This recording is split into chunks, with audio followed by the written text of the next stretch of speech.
Okay, let's move on to another topic that's really depressing for most people. This week, Take-Two announced that... I forgot about this. I thought you were going on to the next one. No. I was like, why is that depressing? It wasn't that great, but it wasn't depressing. No, this story is depressing. So this week, Take-Two announced that the next-gen versions of NBA 2K21 will cost $70. And following up on that, as that story broke, we started seeing reports from people who said, I just filled out a survey from EA that asked me about that. Or I just talked to a Ubisoft rep who was asking me about $70. So this isn't an anomaly. This isn't just Take-Two. This is, depending on how people react to this, and I'll say this as well, it may be too late already now, this could become a permanent thing. And at this point, I'm leaning towards it is going to become a permanent thing because the news went out and there was really no outrage. And I'm not saying that that's a bad thing or anything like that, but the truth is that when the news came out, there was an outrage from consumers and gamers. And that is what the whole industry was watching for. They're like, oh, wow, Take-Two is going to do it. Let me get my popcorn and see how people react to it. And the truth is, most people were just like, it's okay. Like I ran a poll on my Twitter account and like the first option was, I get it. And it won overwhardingly. So it appears that obviously the people who follow me on Twitter are like the hardest of the hardcore gamers. They're not even casual gamers. They're hardcore gamers. So the hardcore get it. They're like, you know what? I've heard enough horror stories about crunch, about relationships being broken, about people being broken, developing games that I can recognize that, you know what? They may need a couple, like 10 extra bucks for each game. If I think a lot of people too are looking at it from the perspective of, you know what, if I can give them $10 and it'll keep like 300 families from being put through the ringer for 18 months, then I think I'm okay with that. And I love it. It's so great to see people being so positive around something that really is going, for most of them, is going to be a detriment to them. So I was, I'm glad that we have this topic in here because we talked earlier about toxic gamers and how we'd like to get rid of them, or we wish they would just leave. But there's the other side of the coin. There are a lot, in fact, the vast majority of players are amazing people. Amazing. 98% of the people who have joined SIFTD have been amazing people. Like there have been so few bad people that I remember them all of them. So overall, like I don't want this show to come off as like, oh, they think gamers are blah, blah, blah. I love gamers. There's just a very small segment of them that are screwing it up for everybody else. And I think this topic showed you that a lot of players are extremely conscientious. They care about the people who are crafting the art for them, and they want those people to be well. So cheers to all of you who voted for that. I was really surprised. Are you surprised by that reaction, Matt? I mean, not especially, I guess. I do think it's a little disingenuous to think that is what's happening here because that money is not going to be passed on to the level designers and the texture artists. Like that's just the publisher's going to get more for their bottom line, and that's the end of it. It's also, I didn't think of it necessarily because I don't play NBA 2K. Obviously, I just put it in my fantasy team for free points. I mentioned like this when that news broke, and someone's like, "Why would NBA 2K of all things be doing that? Because aren't they like one of the worst microtransaction offenders?" And I'm like, yeah, you're right. They are. Like of all the games that maybe would need to be able to make it up through microtransactions, it would be NBA 2K. But like, if this is just the standard price for games going forward with the next generation, like that just might just be how it rolls. I say, I'm surprised we made it this far. Yeah. Without the price hike. I mean, with 2005 is when games have been $60 for 15 years. They have never been cheaper in terms of like what we bang for your buck and how much the buck. I mean, because remember, you look at inflation. Yeah, look at inflation. Back in 1988, 89, you bought an NES game for $50. You maybe finished that thing in an hour, right? Yeah. Like, $50 in 1989 is like $100 now. A lot. It's like about double now. Yeah. Remember, don't forget cartridge games were more. I mean, I know like it's not. It's a little bit apples to oranges or extra RAM or anything. I went out when Phantasy Star 4 came out. I went out and I paid $99.99 for that. which Some of those which cards were has to expensive. work out to about $160, $170 into that 2020 money. So like, Yep. They used to be way more expensive, and they used to be much less than what you get now. And Oh yeah, I mean, you get games now. You pay $60, you can play them for the next 3 years. And I think the kind of death of the microtransactions. I mean, the microtransactions are still there, but they are not the end-all be-all business model that publishers were hoping they were going to be at the beginning of this generation. Games as a service seems to be kind of flaming out a little bit. Even Destiny, which that was their whole model, seems to have moved on to like, why don't you just give us like $50 for the next expansion and we'll just call it even, which is much more of a traditional model when you think, that's the old PC model really, for buying expansion packs. I do think, is it Beyond Light? Is that the name of the new thing? The new what thing? The new Destiny 2 expansion. I believe so. I mean, $70 for the deluxe version of that seems like a lot. Yeah, for an expansion, you think? Yeah. But if that's, if we're going to hike the price by $10 moving forward, especially with the inflations and budgets, if that is kind of the reaction to like, well, you won't let us charge you for loot boxes, then I guess we'll just do this. Fair. Yeah. Fine. Matt, do you think that they're trying to, so as you said, the money's not going to trickle down to the developers, and I agree with that a billion %. So the publishers obviously believe that they need to charge more money per game. Do you think it's because the publishers want to build bigger games that live on longer, like games as a service? Do you think that they've become so expensive to develop, almost prohibitively expensive, that they're too big of a risk and the publishers don't want to take it anymore? I think that's part of it. I also think that I think we've seen definitively that you can't count on a game as a service to be around as long as your budgetary projections indicate it needs to be to make the money you want. It's better I think it's going to always prove to be better that like you make the game, you release the game, you make your money in the first like month, 2 months of release, and that's everything else is gravy. That's the model.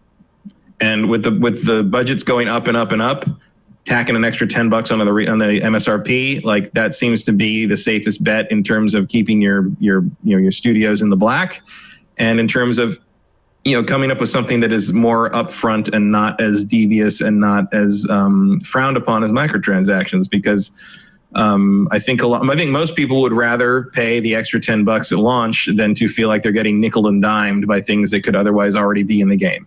Do you think that stuff will go away if they charge an extra $10? I think that depends on the publisher. Like, I don't think it will, man. I think that they're just going to keep double dipping. I think it depends. Like, I think most of Sony's stuff will continue to not have that kind of thing in it. I think I think EA might get a little gun shy about it. I'm kind of holding back to see how Squadrons does. And I'm interested. I wish I could say I'm holding back to see what other games they're going to put out, but I can't think there aren't any. Well, Madden and FIFA. I mean, they're the worst of them guaranteed. all. Yeah, sports games I think are a lost cause. It's never coming back, man. And ever. Yeah, maybe the new Need for Speed. I don't know. Probably. I guess the other kind of canary in that coal mine would be we will see if it ever actually happens and gets finished, what the revamp of Anthem looks like. Yeah. Which will probably be like a year from now, somewhere like that. Like it would be like I would be interested. I'm interested to see what they do with that, because however they reinvent Anthem is probably a pretty good model for how EA thinks they need to act going forward. Because they've taken all the data from that game. I mean, it's their biggest gas. And so they've used all the data from that to reshape that game. I agree with you 100% that data, that information, that perspective is going to shape EA's future products. Guaranteed. Big thanks to Tiny2K, who has been lighting up the chat with emotes. JM Rain 99 has been giving us a bunch of cash. You guys are freaking awesome. We're at level 4 of the hype train already. We got like an hour to go. You guys are awesome. Mitch, how do you feel about $70 games? Do you have any strong feelings either way? It's ridiculous. It should not. You mean you're upset, or you just don't care that? I think people may not reacted to this as big as you thought, Shane, because people have bigger things to worry about. And so they're did say people are all over Twitter, though. People are all over Twitter, but that they're complaining about more important things. Yeah, the plot of The Last of Us Part 2. Yeah, well, I mean, but even though like those are Yes, but at the same time, I think the exposure of this news story did not get to the heights of what The Last of Us Part 2 has gotten. It was on CNN. This story was on CNN. I saw it on CNN.com. But on Twitter, where like I don't know. I don't spend enough time It wasn't there. really there. Like you posted it. I think Nobody cared. We Journalist tweeted it on SIFTD, and like 3 people replied to it. But it was around, but it's just I think I'm interested to see if it is in fact the new price point. Yeah, I'm interested to see what happens when people actually have to put their money down on the table, basically. Because I'm really nervous to do so. Like I may have to pass on more games because I can't afford it. And now, even in this economy that people are in, how are people going to afford probably not the right time games? to jack up the price price of anything. Why in the hell are you anything? jacking up to $70 when a vast, 20% are unemployed still in the United States? That's like your landlord jacking up your rent when the whole building's empty. Well, some people have to worry about rent at the end of this month. Like, they're freaking out right now. Yeah. I mean, there was just millions of people who didn't pay rent. Well, and maybe thrown out onto the street. Well, and on top of that, after this month, the federal addition to your unemployment goes away, like for myself. Yep. So money is going to be extremely tight to the point where it makes me put a lot of questions in my mind about things. And so the last thing I can do is even afford $60 games to like try to play stuff going into the future until I can get a job.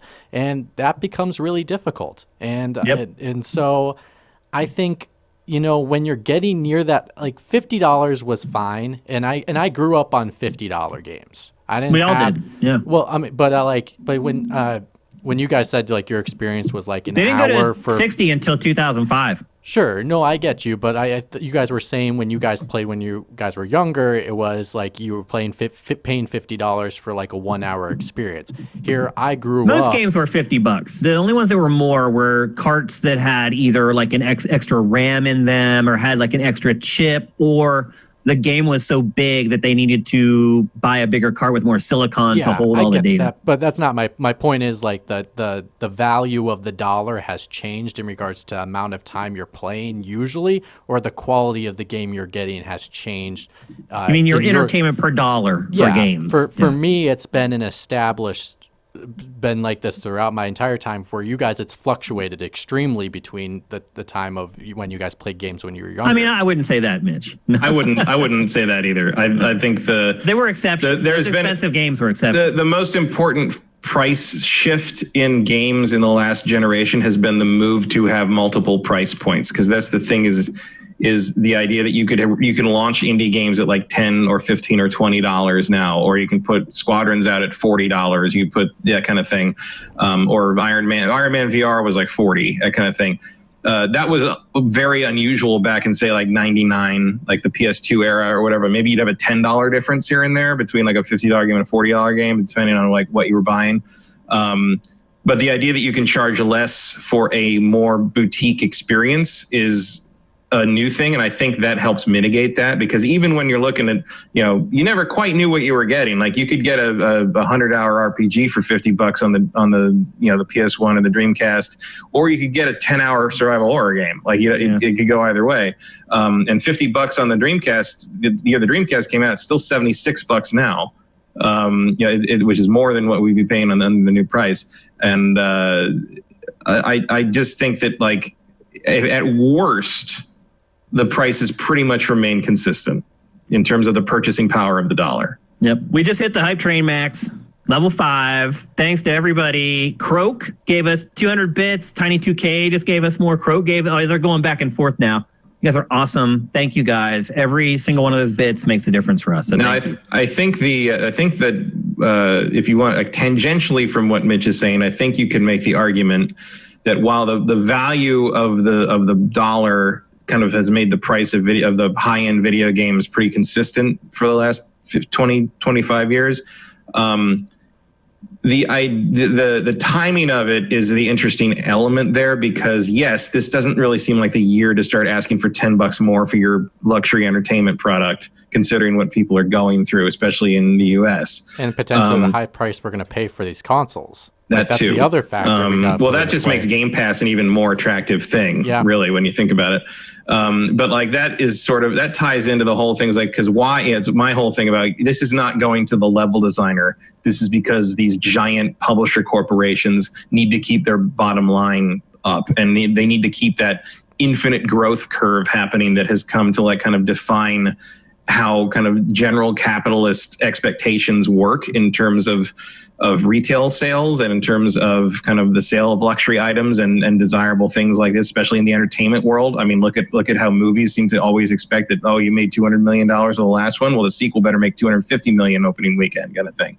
So I think to some degree, like, one of the reasons you're seeing this happen now is that these giant publishers are feeding this unrealistic. I'm turning to Jim Sterling now. You're feeding this unrealistic expectation in the AAA space. It sounds like Square Enix with Tomb Raider. It didn't sell enough. That's the real question. It didn't sell enough. Yeah, exactly. So that's the real question. There is like, you're talking about the justification of the time the developers spend and the budgets they cost, but the real question is like, you're just trying to pad your stats to the shareholders, and you're passing that expense on to the consumer. And if you're mad about that, I completely get it. That's more of mine. Like, I know it's not going to go to the people that really are building the game. It's not going to raise their wage. And heck, wages haven't increased to the point to match this jump in price. So it's basically you're asking for an extra expense of the consumer and not really matching the value it was at $60 when it was back 10 years ago. And I think if the companies do use the justification of like, well, we want to treat our employees better and have less crunch, so that's going to take more development time, which is more money, so we have to charge more money for the game. Fine, but we better see some transparency on that. Yeah, you better show it. You better show your work with that. Exactly. Yep. I guess the question I would have then is, EA was the only one to do this so far. Like, is it, and they said specifically it's because it's for the next generation one, they're building it from the ground up. Do you think, and yet having fewer bells and whistles in it? Yeah, which is even weirder. But do you think like someone like Sony or Microsoft may just say we're going to do $60 still?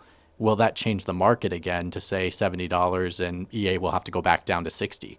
Well, you'd have a big advantage if you lowered your price of your game. I don't think it would force them to lower, because there have been disparities in what's priced what. Like that was certainly in play with the N64. Like, Nintendo games were usually about $60, and like third-party games tended to be 70 or 80. Part of that was to offset the cost of having to buy the cartridges from Nintendo.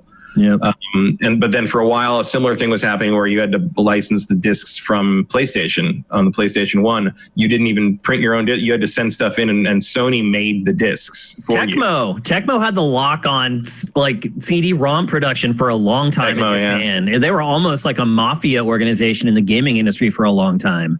They somehow locked down the rights to that manufacturing, and they were shaking down the whole Japanese gaming industry. So there's a lot of weird stuff behind that, but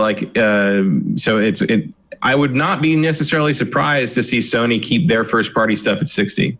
I think everything's going to go 70. But I think odds are that would be temporary. Like you would see after the first, big multi-million, just like the old price point seller at the $70 price point, you will see everyone kind of jump up. And I also think that you'll see current gen stuff stay at 60, even if it works on the new systems. Absolutely. Yep. But 70 will kind of be a differentiator to tell the consumer this is a next gen product. Yeah. So they're going to try to use that angle. Right. They're going to try to make that make it seem more desirable. Yeah. A more expensive thing must be better, right? Yeah. That's the consumer perception. That's funny, but you're right. That's exactly what's going to happen. That's going to be the psychological trick they want to use on kind of the mainstream consumer. To us, they'll say the thing about treating developers better, but to the person in shopping at Target, they're going to hope they see the $70 version of Madden and be like, oh, that must be way better. Well, I think all next gen games are going to be $70. Now that they've put this out, there hasn't been an uproar. I guarantee all the publishers are like, yep, thank God. And here we go. An extra $10 for every product we sell. That's huge. I mean, think about that. How many products can you think of that when they release a new version, the price of them goes up like 30% or whatever? And as for Microsoft, I can think of plenty of cell phones. That's true. Yeah, any Apple cell phone for sure. Yeah. And Blu-rays are way more expensive than DVDs were. Yeah, I would say maybe the other thing is, it might be people are not as uproared on this too, is because there's been such a crazy tier model anyways with current gen hardware. You have the regular edition, but then you have the deluxe edition and the collector's edition. And I think over the last 5 years I've seen more options of different editions where prices go already beyond $100. Oh, way beyond. Way beyond. Some of them are like $250. Right. So it's gotten to the point where I think some people may have already been starting to buy games at $70. I'm curious. A lot of people have, are, but I haven't. Somewhere there's people listening to this in Australia that are just laughing their asses off. Or in prices England, elsewhere are crazy. Yeah, because they've been paying 70 or 80 for games for like 5 years. Canada pays if it goes up for them too. That will be the big question. I think it would be a universal hike. And I just think it's a busy year. 2020 is relentless. And I think we will see more widespread and louder opinions in line with Mitch's as the rubber starts to hit the road. When they actually have to plunk as you have to plunk down the pre-order for these things, like people go to buy that PlayStation 5 on Amazon, they want to buy Spider-Man for it. And maybe not Spider-Man, that might be a lower price game, but they want to buy. Let's go crazy. Let's say someone wants to buy Godfall for some reason, and they're going to say, "Wait a minute, why is Godfall $69.99?" Yeah, because they're all $69.99 now, son. So that's and they'll be like, "I'm just going to keep using my PS4." And that kind of sticker shock, I think, might be more reflected on Twitter as we move forward. As we get closer to it, and with the cross gen, it might be that they just buy last gen's model and put it in their PS5. Yeah. A lot of people are probably assuming what Mitch was assuming, that this is an anomaly, like not necessarily the rest of the industry is going to adopt it. So maybe they're not bent out of shape yet because they don't really understand the full sort of thrust of it. I think this is definitely the tip of the iceberg. I think this is I don't want to say testing the waters because it doesn't seem like it's fully intentional, but it does. There's way too much smoke here for there to be no fire. Yep.